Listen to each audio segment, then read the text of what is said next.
to y'all. Looking at that opening, I just have to think about those kitchens. I was looking at the Kell house and that beautiful 66 Dodge Coronet sitting in front of it, and I was thinking about how many times we gathered around Granny's table, how many times we gathered around the porch after a great meal at Granny's table, and how many times we sat and we swapped stories and we learned and we listened. Well, y'all know that years and years ago when Heart of the Home started here at ETC, I wrote the intro, and it was the Heart of the Home really is the kitchen where people gather to begin and end their day with good food, excuse me, good conversation, and a time spent together. Well, today we're going to spend some time looking at pieces of people's old-timey kitchens. And then we're going to spend some time with some great music by the Inspirations. And then we're going to spend some time talking about 9/11.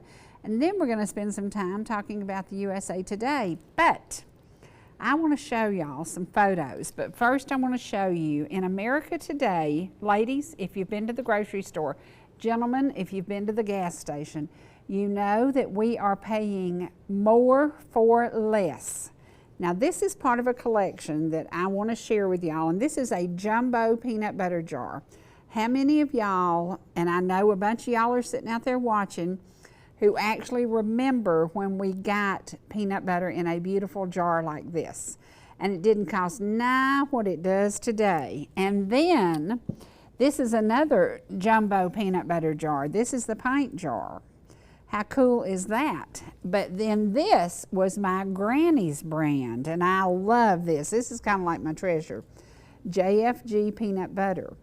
Well, when we think about JFG peanut butter, this little jar of peanut butter was 19 cents. Not only did it come in a beautiful jar, it didn't cost nigh what it does today. And then this one, and I want y'all to help me out with this one. I've never heard of this brand, and I don't know where it came from, but it is union made. Now think about that. They put on the glass, it's embossed in the glass, union made Ben Hub peanut butter. Net weight, it has the net weight, and then it has the ingredients. Bennett Hubber, Dandy, I can't read the rest of it, but it is so, so cool. And it says made with peanuts and salt. The only two ingredients in this peanut butter. We'll go to the store and pick up peanut butter, and you will see that it has all kinds of crazy ingredients in it. This is peanuts and salt, and that's it. And that is so, so cool. I love this. I've never heard of this brand before. I have no idea where it came from, but I think it's the coolest jar ever. And then this is absolutely my favorite. That is the coolest. That is the jumbo peanut butter jar. And look at that. That would hold not a pint, not 2 pints, well, maybe 2 pints, but is that not the coolest jar? And it's just beautiful. And that's how you used to buy peanut butter at the grocery store. Well, go see what you get it in today and see what you pay for it today. So we're going to share some photos now with you because this large collection is for sale. These items are not for sale. But, I got to show you this. This is kind of like the coolest thing ever. I bought 2 of these, one for me and one for Dawn, for when we're canning and making blackberry preserves or doing things that you need to, get the juice out, and you put this over your bowl and then you get your juice out to make your jellies if you're doing plums or something like that. But ours were made in the 50s. This was made long before the 50s. So this is a much, much older piece than what I bought. And I just love it. And I said, I think it would be really cool to put potpourri in here in your antique kitchen, and or use it, if you want to use it, and juice your berries. It's so cool. Is that not the coolest thing ever? And all of this is part of a collection that is now going to be available for sale. And we're going to show you photos of it. If you love country kitchens, if you love collecting, if you love cookie jars, if you love butter dishes, if you love really cool old stuff, then you need to contact me and I will get you. Can you tell that the allergies are up? I'm glad it rained a little bit. Maybe it'll clear the air out. But I'm so thankful that this collection was part of a family, husband and wife, loved going to sales, love hunting treasures. They have some amazing, amazing treasures. They have 2 of the White House vinegar bottles, like I have one of, and I was so proud of mine. They have 2 of them. They actually have about 5 different White House vinegar bottles that are beautiful. They have the moonshine jugs, they have the churns. They have amazing, amazing stuff, and I want to hook you up, and if you're interested in buying the whole collection, that would be amazing. If you're interested in buying parts of it, but lots of really cool cookie jars, and it is part of a lifelong, they loved hunting stuff together, they loved going to sales, they loved collecting, and now they've both passed away, and all of those lamps are so beautiful, so beautiful. And I just said, you know, you just fall in love with old stuff. Maybe it makes us feel better about the world, because the world's in I'd say a bad word, but I'm not going to, but the world's in a bad show. It's just in a bad show. The world is not doing good. And Lordy me, we're in trouble. Go to the grocery store and you'll see how bad a trouble we're in. But those jars, and if you're interested, if you have a dairy farm that maybe you've bought and you're revitalizing or remodeling an old dairy farm, we have some of the Lyons Dairy pieces that came out of the old original Lyons Dairy in Ball Ground. That's included in this collection. So you talk about some cool stuff, there is some cool stuff. Conversation pieces, like, yeah, absolutely amazing, absolutely amazing. Now there's some of the dairy stuff, and if your kids have never milked a cow, then that kind of teaches them how to milk a cow. And then there's an old wood barrel, which is really cool. There's actually an old nail keg too. And then there's the men's tools. So all of this collection is available, and if you want to get more information on it, you can pick up the phone and call me at 404-375-0590, and I will hook you up with it. Now, there's my baby girl's kraut. We talked a little bit about history and how important it is for us to pass on the keepsakes in our mind, because our mind is full of things that our grandmothers taught us, that our great-grandmothers taught us. When we're dead and gone, nobody else is going to know how to share it.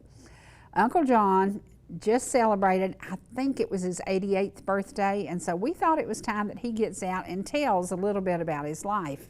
His life has been very, very interesting, and it's interesting because he was the son-in-law of Forrest Wade, and he helped him as they did the research for the book Cry of the Eagle.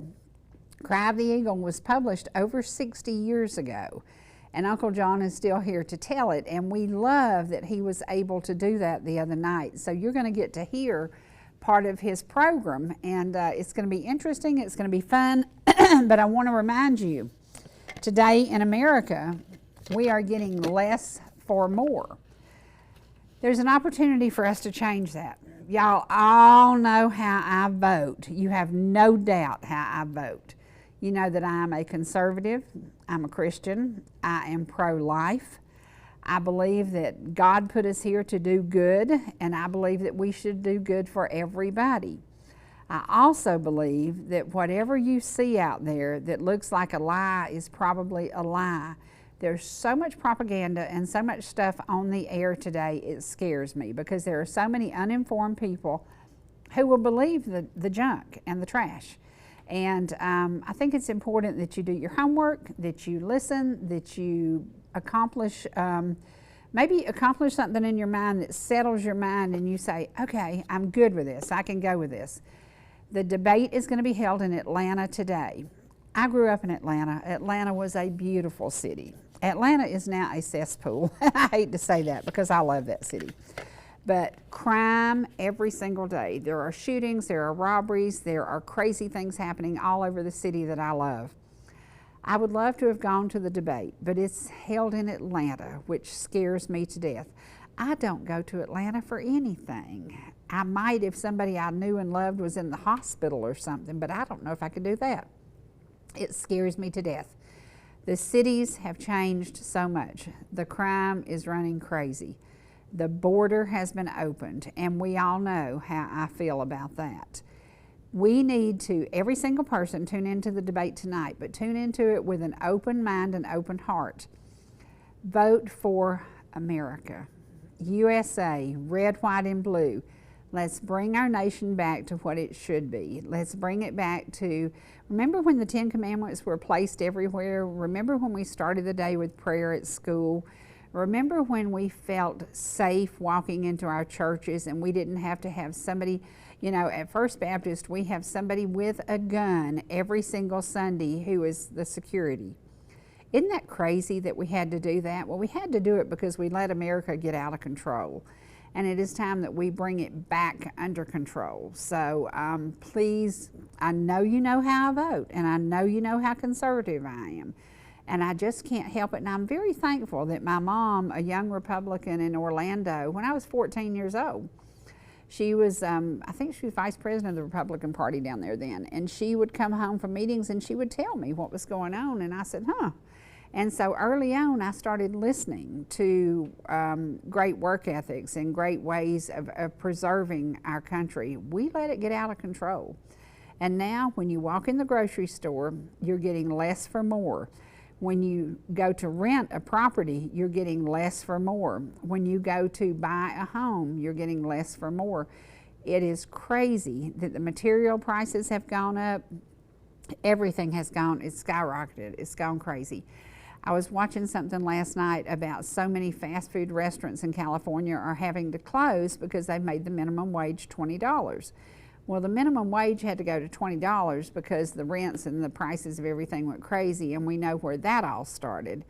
And, you know, you used to take your kids through McDonald's, you'd get 4 or 5 Happy Meals, it'd be $28. Everybody's happy, everybody's tickled to death. Now you go through and it's $58. It's very, very different.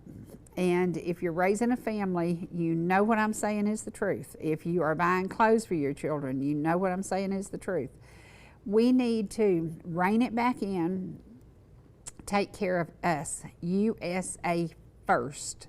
Let the other countries take care of their own problems. Quit sending our money to foreign countries who don't even like us. For once in America, vote for America. We are facing the most important day in United States history, and I'm not talking about July the 4th. I'm talking about tonight when you watch the debate. Watch the debate with an open mind and open heart and vote for America. I am scared to death. I lived a reign of terror twice when we had a really bad policy in place. And the foreclosures went absolutely crazy. There were like, one time there was 26 pages of foreclosures in a local newspaper. You think about that, 26 pages. It was one of the big newspapers. And I was going, oh my gosh, this can't be real. We don't need to be facing any of that anymore. We need to rein it in. We need to bring America back. And yes, it's going to be July the 4th, and it's very important in our country because of what happened many years ago, but it is more important about what's going to happen November the 5th. So I want you to settle in. I want you to study and think. And then I want you to watch the debate, and then I want you to vote your choice. It's your choice, but I want to remind you, vote for the USA, not for sending money to different places that don't like us, not for opening our borders and letting our veterans starve and our veterans be homeless and giving people who cross the border illegally an EBT card and free reign over this United States. We've got to stop it. Tonight could be the night that we stop it. So do that. And now today we're going to go way back in history. We're going to go back to the removal of the Cherokee. You know, we blew it in America several times. We did crazy things and we didn't pay attention and we didn't do what we should have done. And when we were doing the presentation on the Cherokee the other night, one of the things that we displayed was if you were in the Cherokee Nation and you had gold. One gentleman had $15,000 worth of gold. At that point in time, it was $26 an ounce. Today, it is $2,332 an ounce.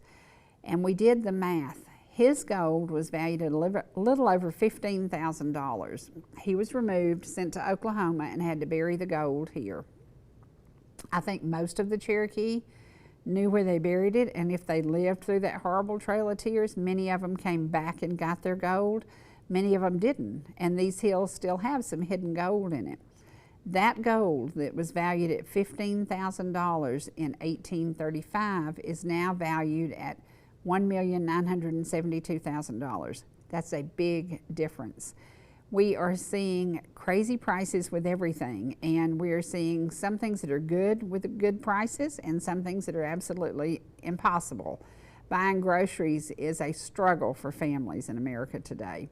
And at the same time, those same people are standing in line who've worked 2 jobs all week long paying for their groceries, and they see somebody who's just come into our country with an EBT card where they're buying $800 or $900 of groceries on your dime. We've got to stop it. We have got to stop it. And I hope that when you watch this, these pieces with Uncle John it was mind-blowing to me, because when I think about it, he was a 28-year-old kid when he was helping Forrest Wade write the book, Cry of the Eagle. He actually is responsible for the cover of Cry of the Eagle. And I tell everybody, as a realtor, if you're buying large tracts of land, before you go in and you grade and you cut down trees and you do all this, walk your property and check it out. You may have some Indian trees on your property, because there are still many of them out there. There's so much of the area that has not been touched, the trees haven't been cut. So if you come in and you've just moved to the area, really get to know the land that you bought, really get to know the vegetation on your land, get to know if you have lady slippers, which are, they should be preserved. Get to know so much about these beautiful mountains, because it is time that we preserve the past as we embrace the future. We are letting things happen that should never happen in America, and I think it's time we stopped it. So we're going to take a commercial break, and then when we come back, we're going to go to a lot of cool stuff today, including music by the Inspirations, and Jesus is coming soon. I can promise you. They've been singing about it for a long time. But I think Jesus is sitting up there right now scratching his head going, looks to me like they need some help down there, and we may see him sooner than later. I'll be back shortly.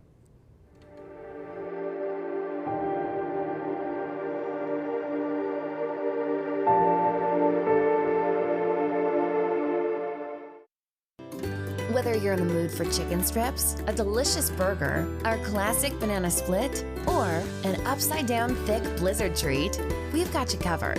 Hot and fresh food every day, every time, and delicious DQ soft serve make the perfect pair at your favorite place. Not fast food, fan food fast. Your Blue Ridge, Ellijay, and Jasper Dairy Queens are your meet, eat, and treat headquarters. Thank you for choosing DQ. How may I serve you? Georgia Medical Treatment Center now has 2 locations to bring you the high-quality holistic care you've come to know and expect. We treat neck, back, and joint pain with chiropractic care and injection-based treatment without the need for surgery or prescription painkillers. Our medical weight loss program can also provide relief while ridding your body of toxins, pounds, and inches while improving your overall health. Call today for a free consultation, 770-345-2000, or go online to georgiamtc.com. You know, how you feel on the inside is just as important to me as how you feel on the outside. Oh, Daddy. I'm grown up, in every way, care and take care of you. You're my grown up, and I know you're there. I'm grown up, and you know I care. 'Cause it's you and me and me and you. So when you are okay or not okay, I'll take care of you.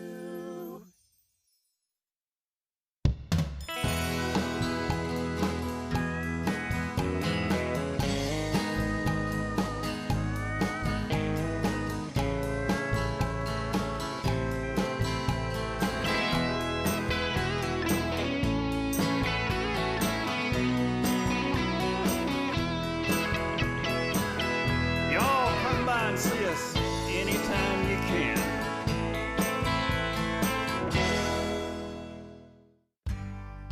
Whether you're swimming in the sea or splashing in the pool,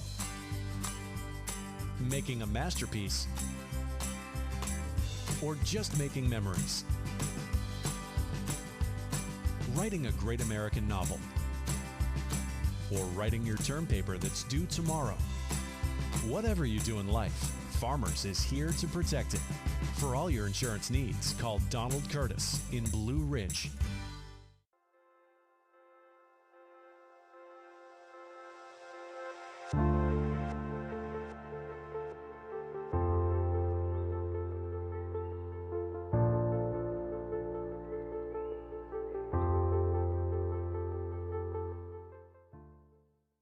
Troublesome times are here, filling men's hearts with fear. Freedom we all hold dear, now is at stake. Humbling your heart to God, safe from the chastening rod. Seek the way pilgrims trod, Christians away. Jesus is coming soon, morning or night or noon. Many will meet there, then the trumpets will sound. All the dead shall rise, righteous meet in the sky. Going where no one dies, heavenward bound. Our troubles will soon be o'er, happy forevermore. When we meet on that shore, free from all care, we'll be rising up in the sky, telling this world goodbye. Homeward we then shall fly, glory to share. Jesus is coming soon, morning or night or noon. Many will meet there, then the trumpets will sound. All the dead shall rise, righteous meet in the sky. Going where no one dies.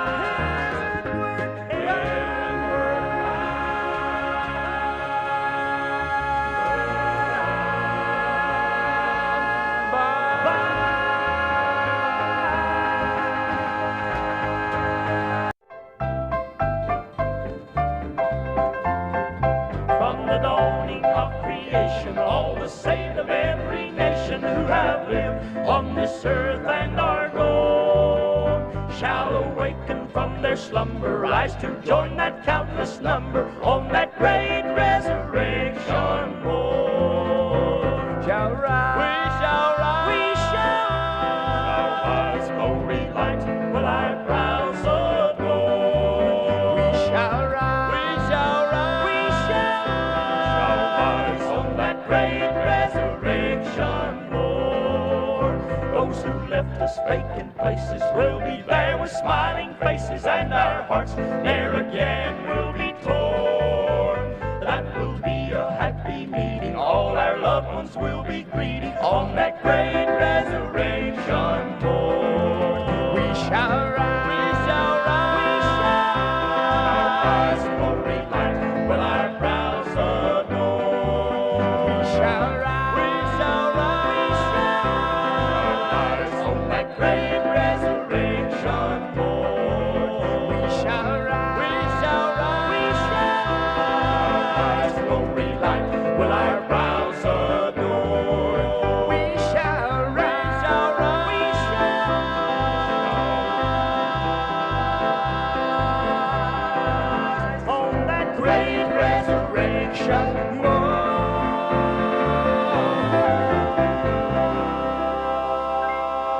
It's just common sense ability to just take your mind through all different areas. Had poultry farm. The Fox poultry valves was probably the #1 valve out there. But he was having a problem and he says, I'm just gonna build one. But guess where his shop was at? Sitting on a low chair in the backyard with a hammer, just cutting tool, something like that. You get a piece of stuff that's not done there and start folding and beating and banging on it. And it keeps on. So he called me up there, and he had the commercial valve hooked to a water system. You pull the lever, it fills up a container of water, and there's the chicken direct off of it. It releases the pressure and pulls the water back in. So we had the one he made and the one they made. And it kind of grins. So when you actually cut it off, you see how many drops it made. This didn't drop not even one drop out of it. So the person himself, his ability to do things like that is unbelievable, you know. And we can go through several things like that.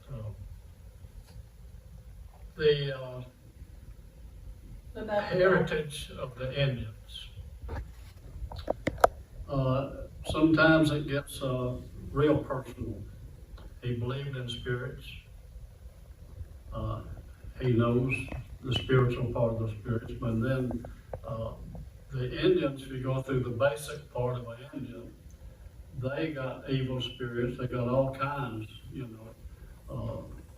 We've had an encounter one time where we had a fairly, almost full blood Indian that goes out on location, and he says, "This is as far as we're going, no further, we're going back." He said, "No, this spirits is in here, the Indian spirit type thing. They want to send you, so just get the car and go back." And so it was involved in the spiritual world type situation. But then it goes back to honoring the Cherokee. Never do anything that would degrade their heritage or anything like that.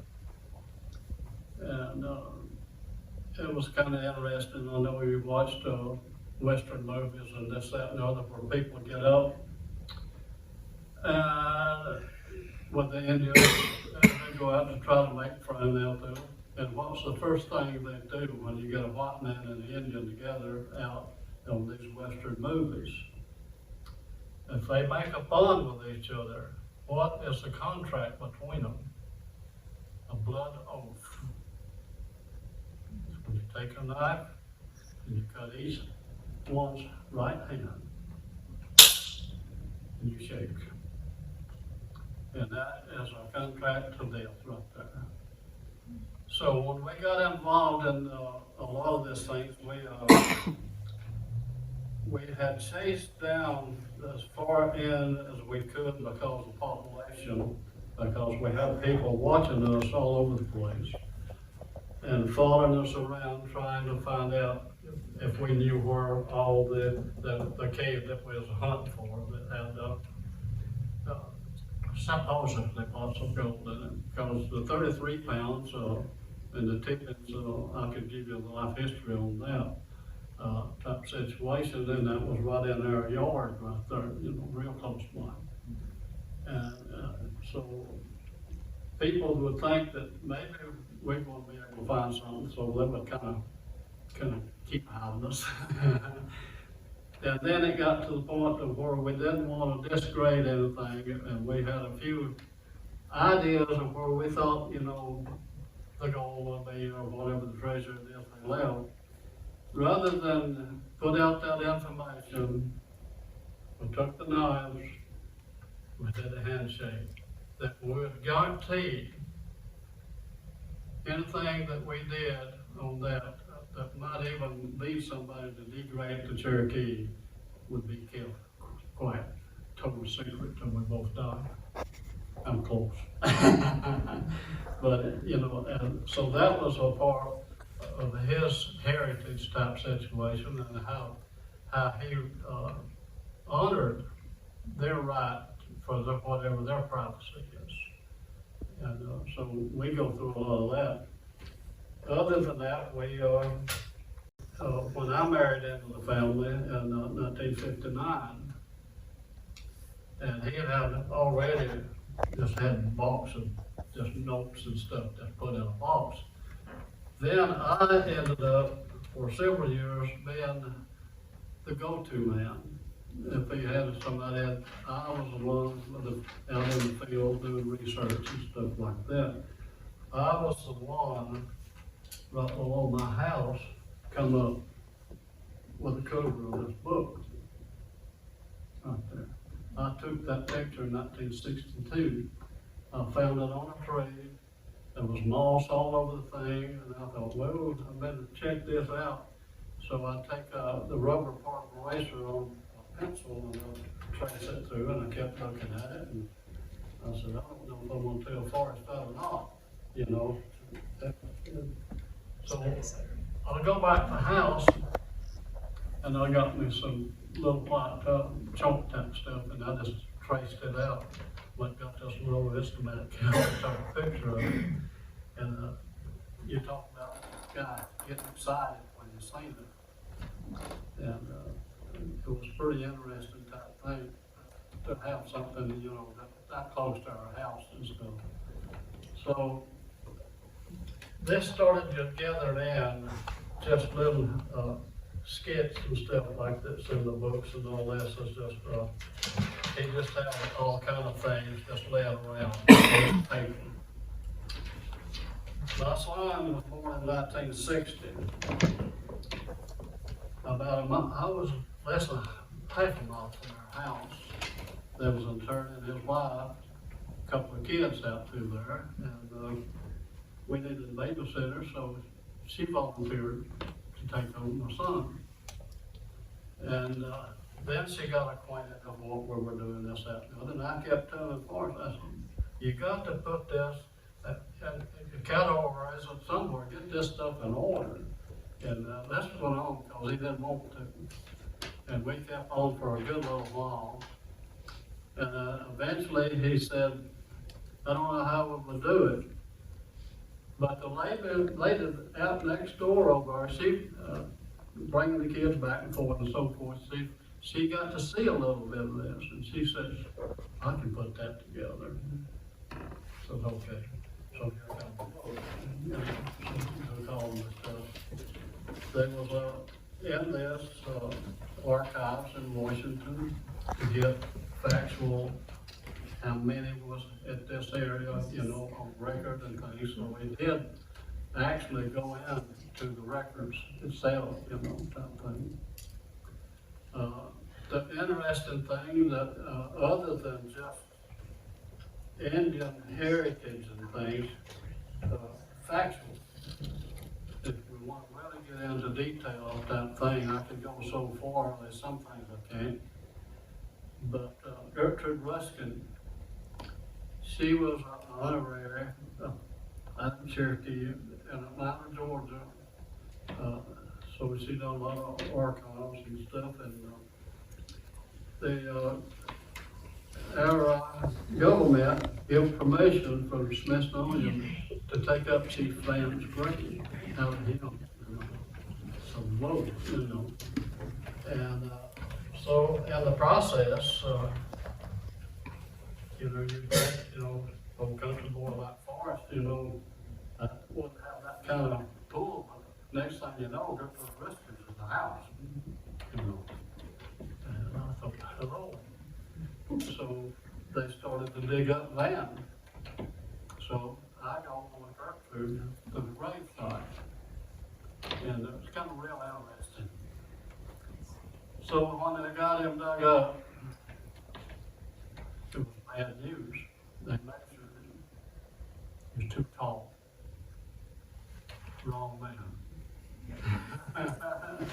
So it's interesting because I had two experiences that day. One was just a shock that, you know, that they got the wrong one. The second, I got to ride with Gertrude Ruskin, the worst driver I've ever been with. But so we go back to Forrest, and Forrest said, "Let me, what we doing? What we're going to do now?" So Smith said, they wouldn't get another permission to dig. So Van was just. We were going to move him up to the Van house, and that never happened. So getting into things that's really and stuff like that, he was pretty deep in it. It was really interesting. And later on, we'd have people from Alabama. Somehow or another, they'd hear about it. They ended up there. They're bringing in some paperwork of what we call just a waybill. It's just an old-fashioned, real thick paper with mouth type situations on it, and just the farm would read it out to them. They go back, they tell them where to go, and they come back, and they bring in all these things, and it was, you know, it dealt to things from another state that you can tell them where to go, but just looking at some of these, you know, diagrams that they bring in on a piece of paper. And they come back and said, how did you know, you know, type thing. So all of that is factual or somewhere that would have happened, but it was interesting and stuff like that. So it's, basically, anybody got any, you know, questions about anything they're really curious on, we're not to touch on a little bit of that, but it's an ongoing thing. Well, now Chief Van was killed over at Frogtown. Yes. See, Chief Van, to know some of his history was amazing. When you go back to that time, wagons, some mules, horses, or whatever's on the transport. But see, Van had this kind of like a restaurant, place to stay, living room, or whatever, this, that, and the other, probably had gambling in there. But Van, he had 2 home places, and as far as I know, I think it could have been 3 different families in different sections. But to think Indian at that time of year, you wouldn't know that he had a wagon route that could bring in off of the ocean of anything up to there and bring it through. He was that kind of a businessman, not just an Indian, and running a bar and stuff like that. But we got information, I don't know how accurate it is about Van, but travelers come in, they want to spend the night, and of course they have, beverages and things, and if Van thought that they had money, he had a bunch of dogs, more like wolves or whatever, and when they went out to go on their business trip, they didn't go far, because the dogs would take care of business and stuff like that. He's a pretty ruthless guy, and it was kind of a lot of stuff like that that we got into, other than, searching.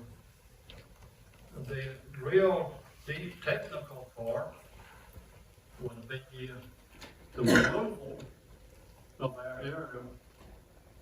And Jacob Scudder was Port Cherokee, worked for the federal government. They had a small fort up there, real close to the house. And he was in charge of gathering the boat out there before they started that one. And he was one of our biggest things that drew us into this book, is because we thoroughly believe that he knew more than, anybody should really, other than being full blood. That's because being in charge of moving them out, but still compassionate, as far as he could. So we had to go through a lot of research through him. So it was a really good trip. It's deeper than what people think that, we had, Indians around us, that, and the other. Heathens, don't know that was just, might have been Nicholas, and a few of them scattered around, but it was pretty smart. And it was amazing. Today I heard something about Chief Van being on a ship. Have you ever heard that? That a boat blew up, and somebody asked me, he was going to come tonight, he didn't get to. And he said, well, and I read the book, and it said that he died, that his sister set up his murder and everything, and it was over here at Frogtown. And they said, well, we heard that they had, when you mentioned waters, what made me think of this, he said that they were transporting stuff up and down the Chattanooga River, I guess, on barges. I don't know, but he said that he had heard a boat blew up and he died. I said, no, absolutely not. He died at Frogtown. He had a place in Savannah, Georgia. Didn't he have a home, one of his homes, with one of his wives was in Savannah? Van, the only one that I can go back to is, that one, up there, where the Van House is now. And then it was somewhere, back in the edge of Fulton County, back down in that area, he had a home place down there. So I didn't go back involved in all that, but we did know he had 3 locations. And he was a pretty big businessman, as Stayed so cold in the office, and the kids always felt like it was haunted. Did you feel like that? Well, I could tell you some strange, real strange things that happened in that house. I was there, so it was not imagination.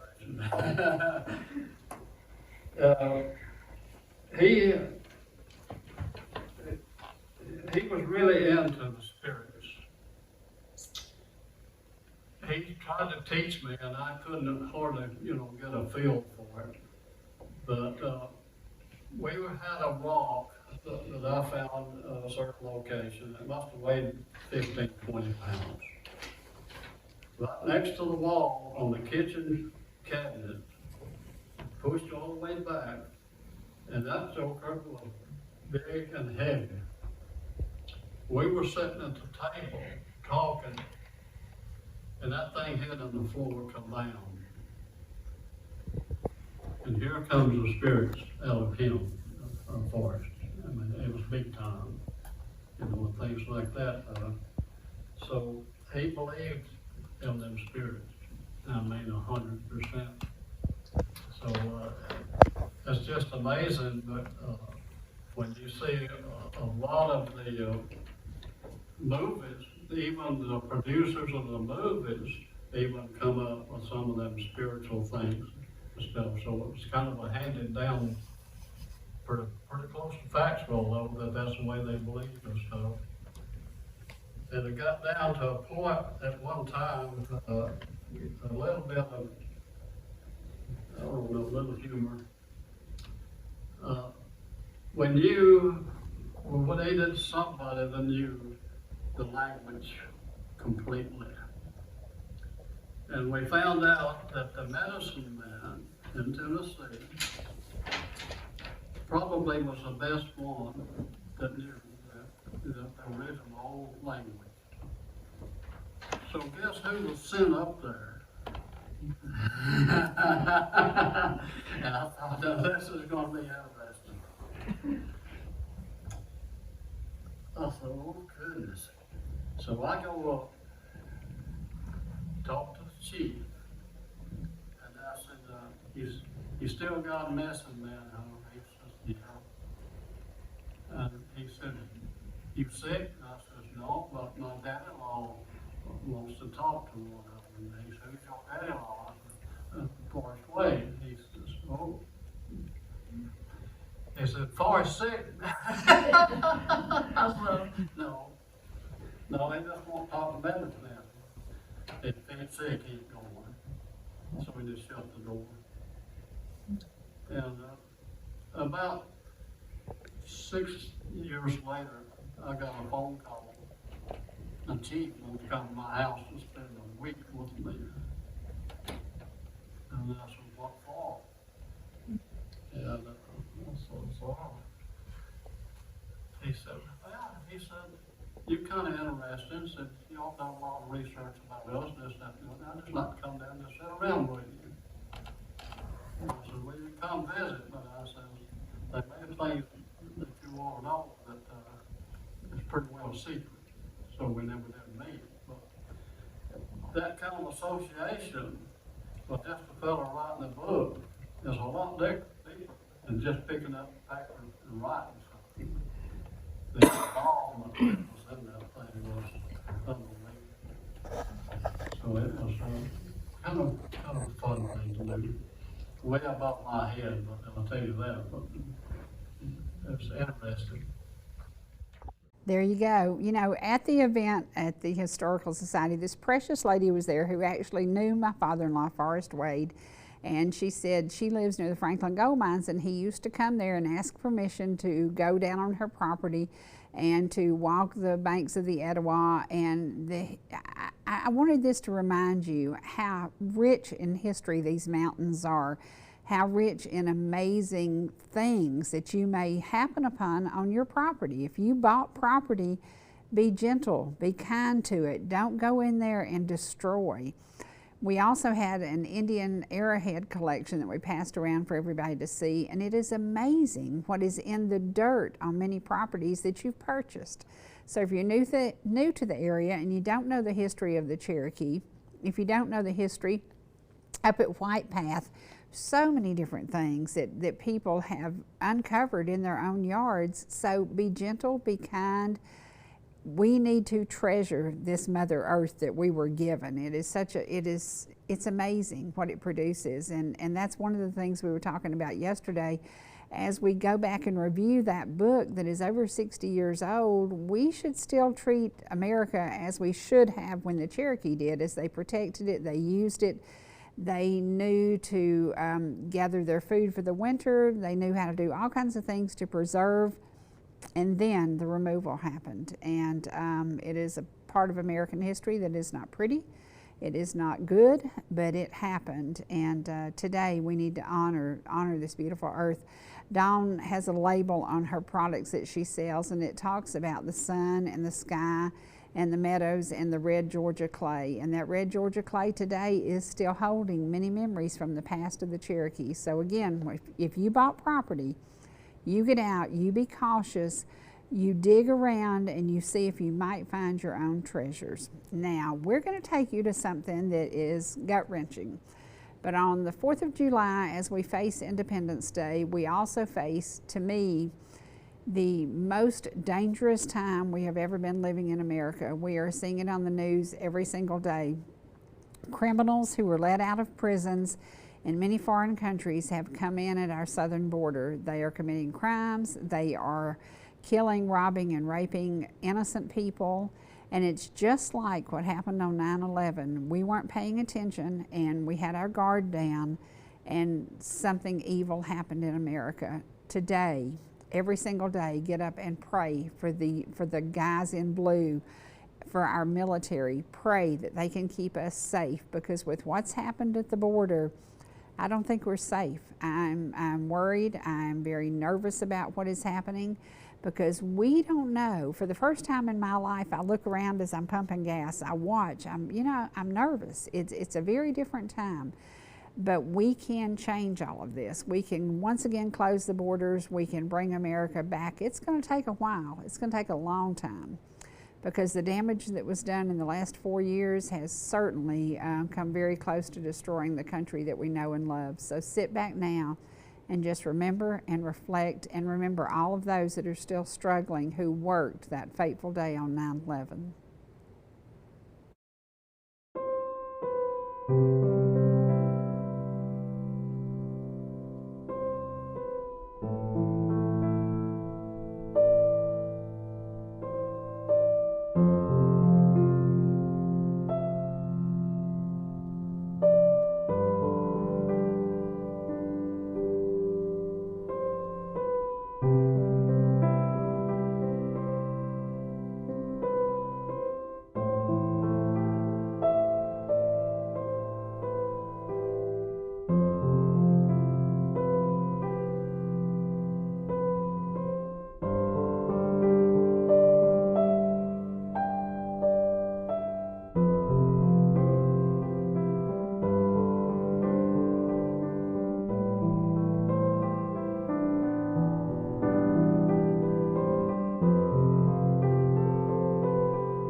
say this, you know, it's 22 years ago, our dear friend Paul Nelson, y'all have met him, he's been on the show a couple of times.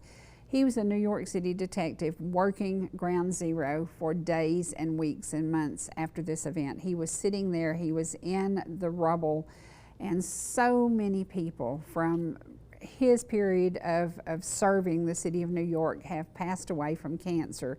Today, as you sit down at your dinner table with your family and you pray, will you please pray for those people who worked on 9/11 that day, those months after, those weeks after, and those years after. And today they are still struggling, they are still fighting, they are still being diagnosed with cancer, and many of them terminal. And it is one of those things, they served their city well, they served our country well, and now 22 years later they are still fighting to save their lives.